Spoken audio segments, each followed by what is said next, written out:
the day my doctor refused to see me. Imagine waiting hours for your doctor appointment, only to be turned away because of your skin color. It happened to me last month, and nobody's talking about it. Hey, I'm sharing this story because what happened isn't just my problem. It's happening in hospitals across the country.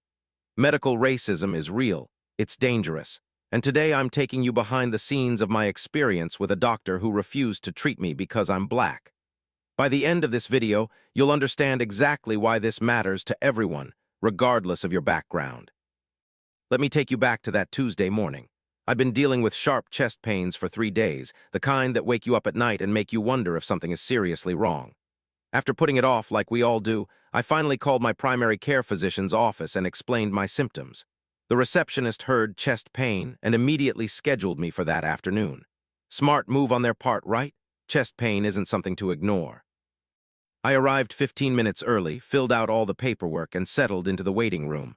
1 hour passed. Then 2. People who arrived after me were called in while I continued waiting.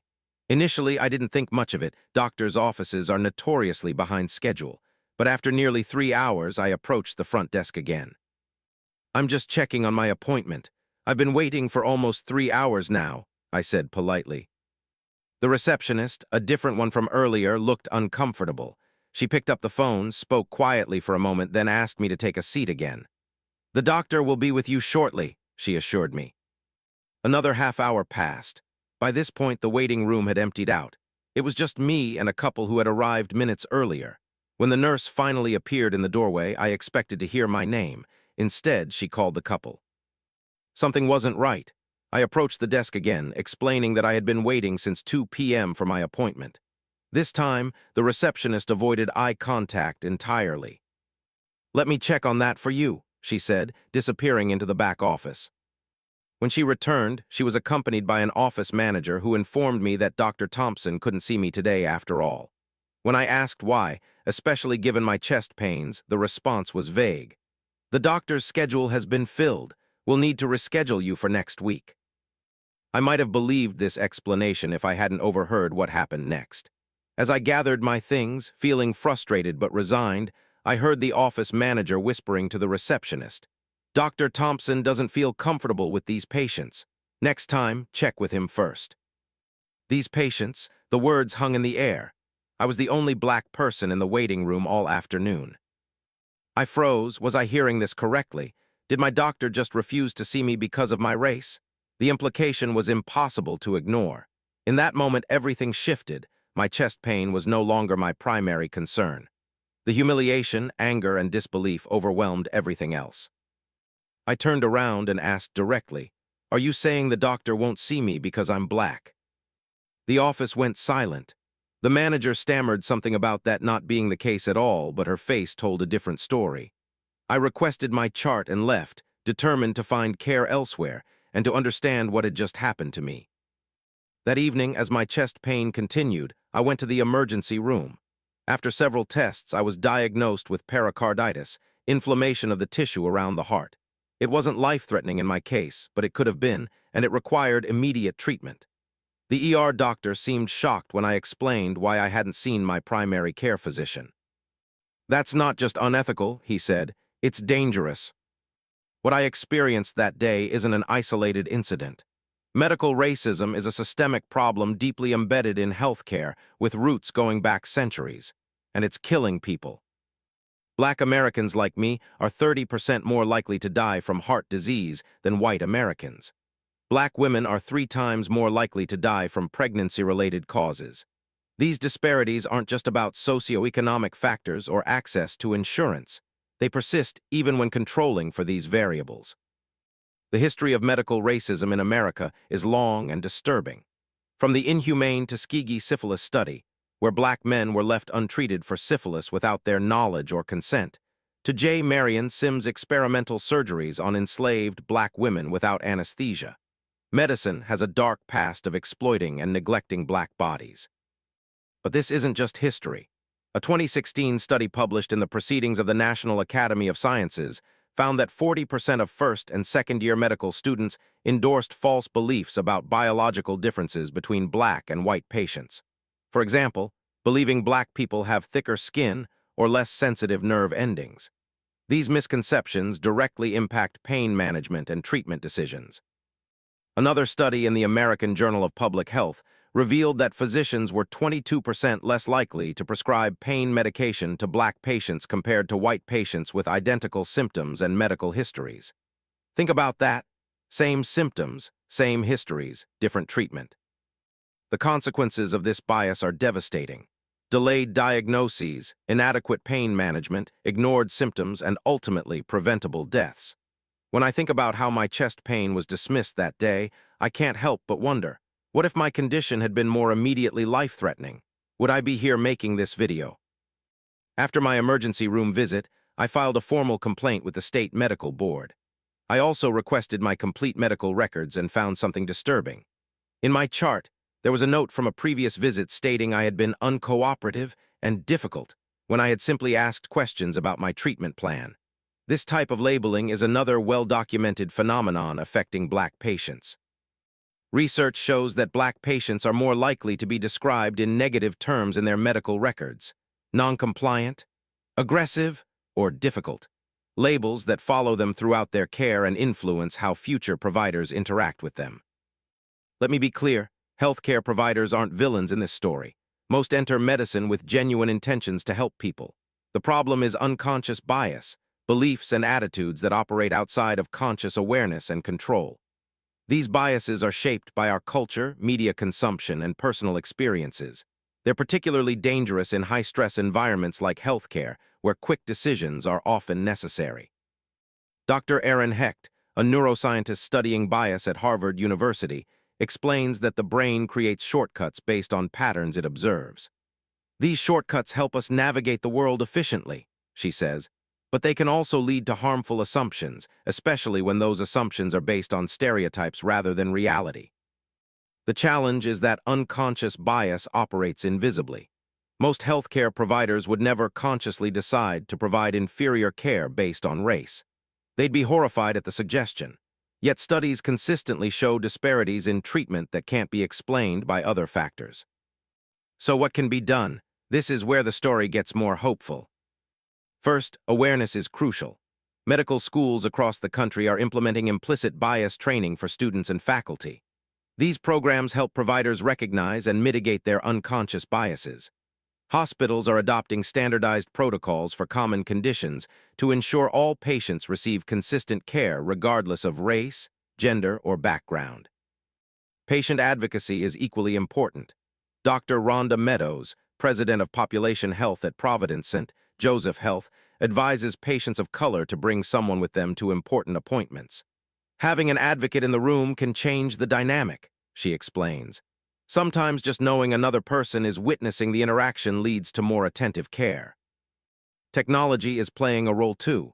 Some healthcare systems are using artificial intelligence to analyze treatment decisions for patterns of bias.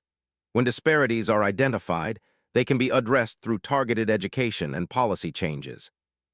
Community health initiatives are working to increase diversity in healthcare. Programs that mentor young people of color and provide pathways to medical education are slowly changing the face of medicine. Research shows that patient outcomes improve when there's racial concordance between provider and patient. After my experience, I connected with a patient advocacy group that helped me find a new doctor, a Black woman who listened attentively to my concerns at our first appointment. When I described what had happened with my previous physician, she wasn't surprised. "I hear stories like yours every week," she told me. "That's why I went into medicine. We need to be in these spaces." With proper treatment, my pericarditis resolved within weeks. But the emotional impact of being denied care lingers.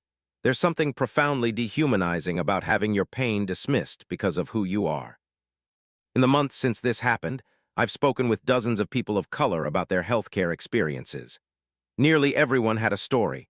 The woman whose endometriosis went undiagnosed for 12 years despite constant complaints of pain. The man whose stroke symptoms were dismissed as alcohol intoxication. The child whose asthma was untreated because the doctor assumed the parents couldn't afford the medication. These stories rarely make headlines. They happen in private moments, in exam rooms, behind closed doors. But collectively, they represent a public health crisis. What happened to me that Tuesday wasn't just about one doctor's prejudice. It was about systems that enable and perpetuate bias. It was about the cumulative impact of centuries of medical mistreatment. And most importantly, it was about the urgent need for change. If you're a healthcare provider watching this, I'm not here to shame you. I'm asking you to consider how unconscious bias might be affecting your practice. Take advantage of implicit bias training. Listen when patients of color describe their symptoms. Believe their pain. If you're a patient who has experienced something similar, know that you're not alone. Document everything. Report incidents to hospital administration and state medical boards. Seek second opinions. And most importantly, don't internalize the message that your health doesn't matter. It does. For everyone else, I ask you to be aware that this is happening in your community, possibly to people you know and care about. Medical racism isn't a relic of the past. It's a present danger that requires all of us to acknowledge and address it. After sharing my story on social media, I was contacted by a healthcare equity researcher who invited me to speak to medical students about my experience. Standing in front of 80 future doctors was intimidating, but their engagement was encouraging. They asked thoughtful questions and seemed genuinely committed to practicing medicine differently. One student approached me afterward. "My grandfather died because doctors didn't take his symptoms seriously," she said. "He was black too. That's why I'm here to make sure that doesn't keep happening."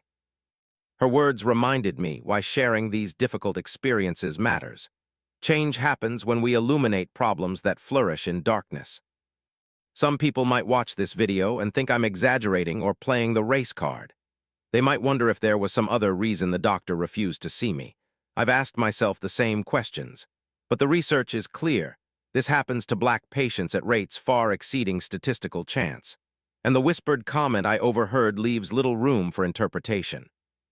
Others might feel defensive, particularly those working in healthcare.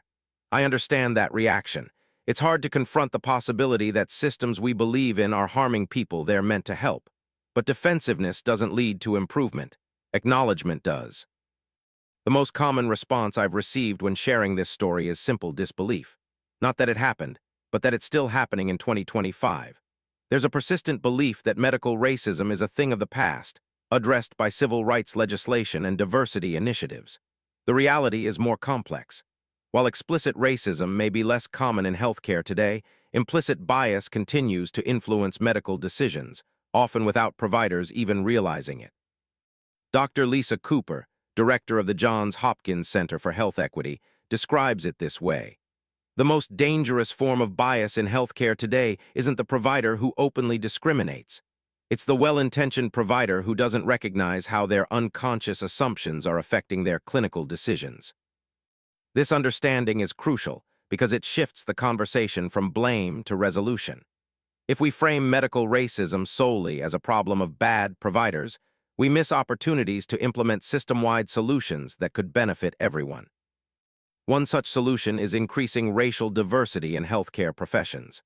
Currently, only about 5% of physicians in the United States are black, despite black Americans making up about 13% of the population.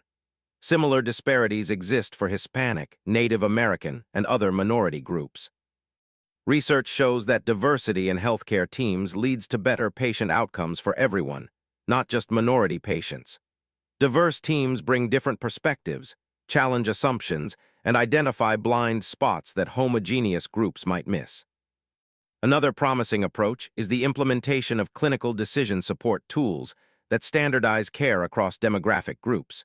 When treatment protocols are clearly defined and consistently applied, there's less room for bias to influence decisions. Patient empowerment is equally important.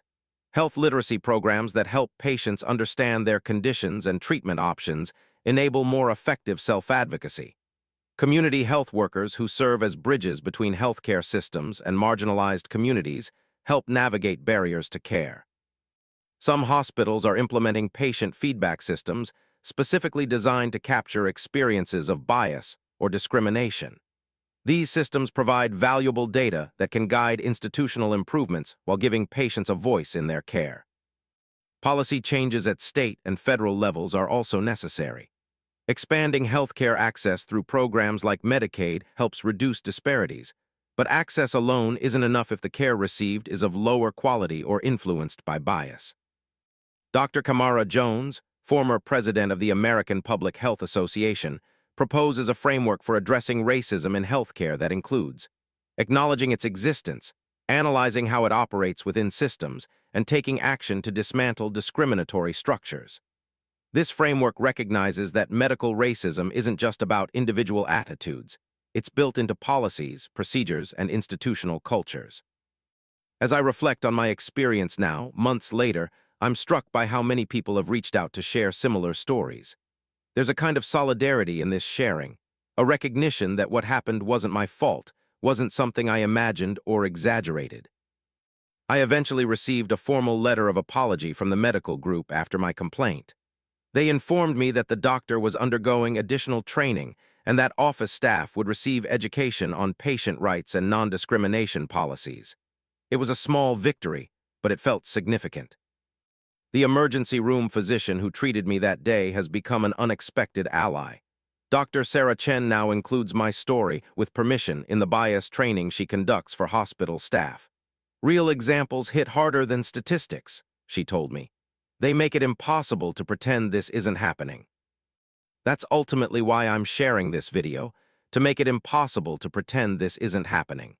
To transform my experience into something that might prevent someone else from being turned away when they need care. To contribute to a healthcare system that treats everyone with dignity and respect, regardless of race. The chest pain that sent me to the doctor that day has resolved, but the experience changed me. I'm more vocal now about healthcare rights. I keep detailed records of all medical interactions. I ask more questions, and I talk openly about what happened even when it's uncomfortable. If you take anything from this video, let it be this.